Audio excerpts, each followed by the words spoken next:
अहिल्यानगरसह महाराष्ट्रातील या 1100 कर्मचाऱ्यांचा 9 महिन्यांपासून पगार बंद. कारण काय?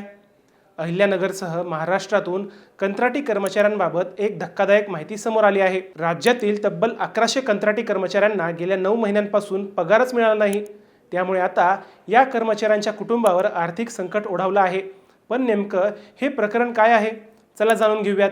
मंडळी, स्वच्छ भारत मिशन ग्रामीण आणि जल जीवन मिशन अंतर्गत कार्यरत कंत्राटी कर्मचाऱ्यांना मागील 9 महिन्यांपासून पगार मिळाला नाहीये. हे कर्मचारी गावागावातील स्वच्छता, पाणी पुरवठा, घनकचरा आणि सांडपाणी व्यवस्थापनासारखी महत्त्वाची कामं करतात. अहिल्यानगर जिल्ह्यात 45 कर्मचारी कार्यरत आहेत. जिल्हा परिषद मुख्यालयात 15 तर विविध तालुक्यांमध्ये 30 कर्मचारी सेवा देत आहेत. 9 महिन्यांपासून वेतन थकल्याने अनेकांचे घर आणि वाहनांचे हप्ते थकले आहेत. तर दैनंदिन खर्च भागवणंही कठीण झालंय. यामुळे या प्रकरणात सरकारने तातडीने लक्ष घालून संबंधितांना लवकरात लवकर पगार द्यावा अशी मागणी केली जात आहे.